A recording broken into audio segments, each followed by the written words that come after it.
Bala 35 mm prise en... C'est une partie de ma vie, au fait. C'est une partie pour moi, ma culture.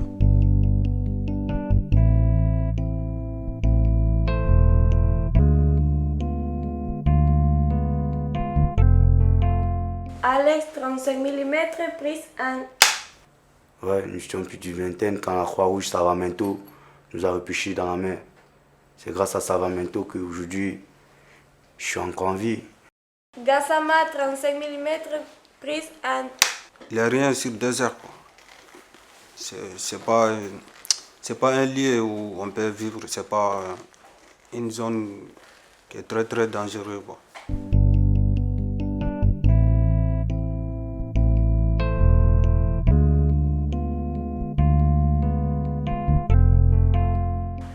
Koulibaly 35 mm prise en... Moi, mon rêve, c'est de devenir un grand type. De devenir un grand patron d'un grand boulanger. Mamadou 35 mm prise en... Samba Boy, foot brésilien. Le futur espoir du football africain. Capable de marquer, de faire marquer de buts. Je ne suis pas Messi ni Ronaldo. Encore loin de Van Persie. Je suis juste moi, Barry. Je n'ai pas de manager. Je fais ma propre promotion. Parce qu'ici en Afrique, 95% des gens sont des négatifs.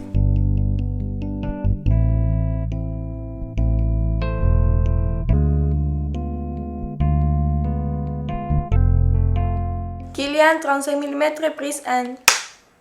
Je regrette parce que quand mes parents ont voyagé en Afrique, mon grand-père, ma grand-mère, tous décédés. Que je n'ai pas parti là-bas pour les voir. Méthode 35 mm prise en... Comme j'étais petit, parce que quand j'étais petit, j'étais beaucoup d'amis, on a joué de foot. Parce que maintenant, tous les amis, ils sont regardés sur le téléphone, ils ont oublié comment on était petit. Salem 35 mm prise en... Je suis d'origine marocaine et nationalité italienne. Histoire vraiment inoubliable. Arnaud 35 mm prise en... Rafla, Morita Porbashkouar, Menyetchelim. Histoire vraiment inoubliable. Rachel 35 mm prise 1. Merci. Quand j'ai arrivé ici, j'avais des rêves et je croyais que je vais entrer à l'université, mais après j'avais compris que c'est pas du tout facile. Il faut de perséguir les rêves, il faut d'être fort dans la vie. Donc, oui, je suis contente d'être dans la classe. Je le remercie beaucoup à Mme Sikri pour me donner les chances d'entrer dans la classe.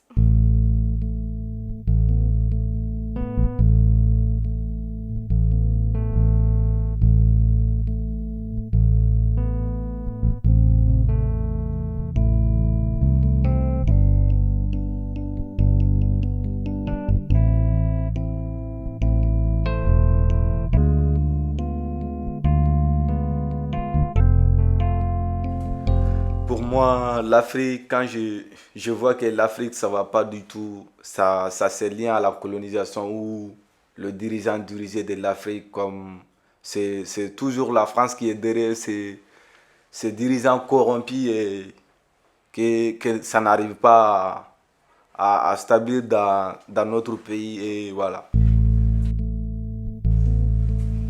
Tout d'abord, j'étais à l'agence, une gare d'Irun en Espagne. Il fallait que j'emprunte le train et j'avais pas de sous pour me payer un ticket. Donc je suis entré dans le train, j'ai pas payé de ticket. Et en cours de route, j'étais avec d'autres gamins de mon âge qui avaient ces gens comme moi. En cours de route, un problème est survenu. Quand nous sommes fait contrôler par les contrôleurs dans le train. À ce moment, je n'avais pas de ticket de train. Je tremblais de peur. J'avais tout rougi, puisque je ne savais pas ce qui m'attendait. Mais du moment où les contrôleurs ils se sont présentés, et après ils m'ont posé certaines questions. Ils m'ont demandé de me présenter, je me suis présenté, ils m'ont posé certaines questions. De pourquoi je n'avais pas de ticket de train. Ils leur ont fait comprendre que je n'avais pas de sous pour pouvoir me payer un ticket de train. Et que je venais de l'Espagne. Et que j'aimerais bien aller dans la ville de Bordeaux pour pouvoir intégrer à une ONG, puisque je suis mineur isolé et j'ai personne. Tout a commencé en 2012 quand, à la suite de Kadhafi, les gens armés sont descendus chez nous et ils ont attaqué les pays, tout est devenu cher. Du coup, mon père avait des amis qui travaillaient en Algérie, donc on a décidé d'aller se réfugier là-bas pour pouvoir vivre mieux, quoi. Un jour, j'étais chez ma maman et mon père est tombé malade. Et quand il est tombé malade, 2 mois, il est décédé. Il est décédé en 2015. Maintenant, et quand il est décédé, il partait toujours à l'école. Il était en classe de 5e. Maintenant, ma mère, elle n'avait plus les moyens pour que j'aille à l'école. Maintenant, j'avais un petit soeur, un petit frère, un grand frère. Mon grand frère, lui, il était en Algérie. Donc, il a décidé que je viens en Algérie chez lui pour aller à l'école. Et maintenant, comme en Algérie, on était à côté de la Libye, donc moi et mon frère, on en a profité, on est rentré en Libye. Et dès qu'on est rentré en Libye, on a croisé les Asma Boys. Les Asma Boys, c'est les bandits de la Libye. Maintenant, quand on a croisé les Asma Boys nous ont mis en prison. On est resté en prison plus de 4 mois, 5 mois. Un jour, ils ont pris la mine de Bic et ils ont enfoncé dans ma main. Maintenant, après ça, il était en prison, il a fait 1 mois. Et ma mère était enflée. Et donc, il y a un vieux Libyen qui est venu en prison. Il m'a vu, et tout, je pleurais. Et donc, il m'a pris pour m'amener chez lui, pour me soigner, pour soigner ma main. Maintenant, je suis resté chez lui 2 mois. Le Libyen et toute sa famille me connaissaient. Et puis lui aussi, il m'a aimé parce qu'il travaillait, il balayait sa maison, il nettoyait pour lui. Donc il m'a aimé et puis il m'a demandé que moi je veux faire quoi pour moi. Que tout ce que je veux de lui dire qu'il va me faire pour moi, il va faire pour moi. C'est ça, moi il a demandé, il dit, moi je suis en Libye, tout ce que je veux actuellement, à présent, c'est que mon frère sort de la prison. Et puis elle vient me rejoindre. On reste ensemble. Je veux rester avec mon frère. Je ne veux pas me séparer de mon frère. Le Libyen l'a pris encore pour le donner à son ami pour travailler. Et donc mon frère travaille là-bas. Il a travaillé 1 mois, 2 mois, 3 mois. Un jour, il ne sait pas. Et le Libyen, il ne sait pas, il a bu quoi ou il a fumé quoi. Et il vient trouver mon frère. Mon frère était assis, il s'est reposé. Il a dit à mon frère que mon frère ne travaille pas. Donc mon frère voulait se justifier, il dit lui il travaille puis il n'est pas bien payé. L'année puis il a tiré mon frère, il a tiré mon frère. Maintenant toujours je pleurais, matin, midi, soir je pleurais, j'arrivais pas à dormir. Alors, je vous raconte une petite histoire, une histoire qui s'appelle une histoire de première fois. Le 25 mai 2016 était mon tout premier jour européen. Je suis arrivé en bateau et c'était la première fois de monter en bateau. Et je suis arrivé pieds nus. C'était aussi la première fois de rester très longtemps sans chaussures. J'ai fait 48 heures sans chaussures. Et au cours du voyage, j'ai vu la séparation des eaux et les dauphins aussi. Malgré la peur au ventre, c'était parce que c'était la première fois en bateau, c'était pas évident. C'était magnifique de voir cette séparation des eaux et puis les dauphins qui nous accompagnaient et tout au long de nos voyages. Et arrivé au port, on a été interviewé, filmé par les journalistes. Et à l'hôtel, on était répartis à 5 dans les chambres. Et voilà, c'est parti. Une nouvelle vie va commencer. Loin de la famille, des amis d'enfance et la nourriture quotidienne. Pour les Africains, vous savez, la nourriture quotidienne, c'est le riz. Donc, loin de tout ça.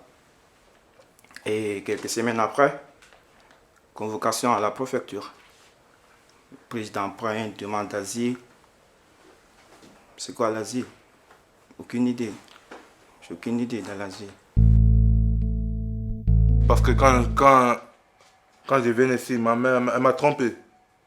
Elle a dit on vient en vacances. Après elle dit on va rester ici pour vivre ici. Toute ma famille était énervée, mais les enfants étaient énervés. Depuis là, depuis ici là, ça fait mal à la tête ici. Parce que j'ai pas dit au revoir à mes amis, je ne savais même pas. J'étais un peu énervé, beaucoup de dépression à la maison, toujours. J'étais pas content, toujours je pense, je rêve. Tout le temps, je rêve avec mes frères, avec mon frère et ma soeur. On n'est pas content, mais c'est la vie. Bon, je crois que le plus qui me manque dans mon pays, c'est la famille. Vraiment la famille, mon cousin, ma cousine, mon tata, j'ai 4 tatas. C'est la famille. Ma grand-mère, tout, ça manque.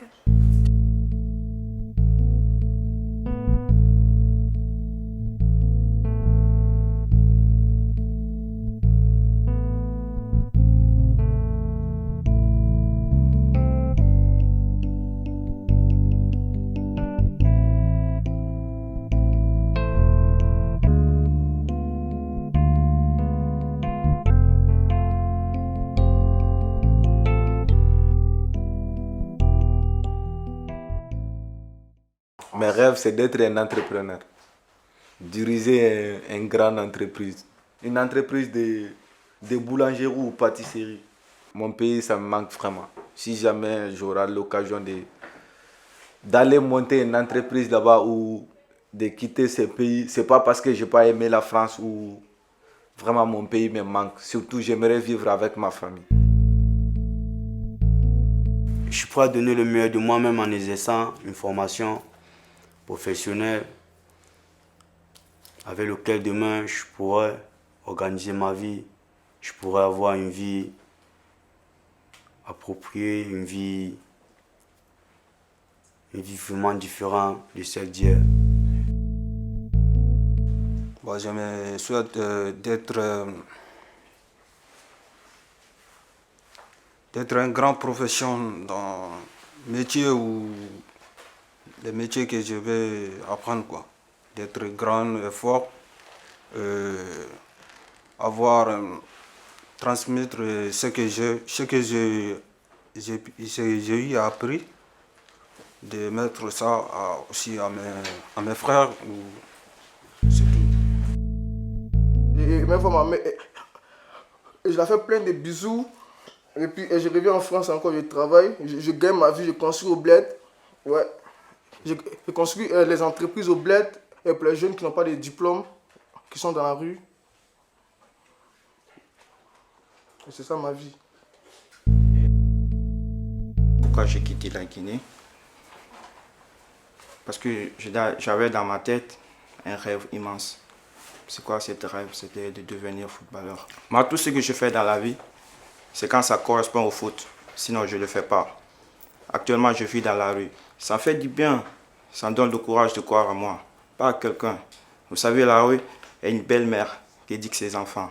Moi, par exemple, elle me donne de bonnes leçons. Chaque jour, je progresse. J'essaie d'aller de l'avant. Je rentre d'une personne qui me respecte ou qui me considère, mais pas peur et négatif. Jamais. Vous voyez là où je suis, personne ne peut savoir ce que je suis en train de faire. Seul Dieu, Allah. Dédicace à tous les enfants de la rue, à toute cette jeunesse oubliée, cette jeunesse qui vit dans la merde, cette jeunesse qui ne croit plus à la réussite.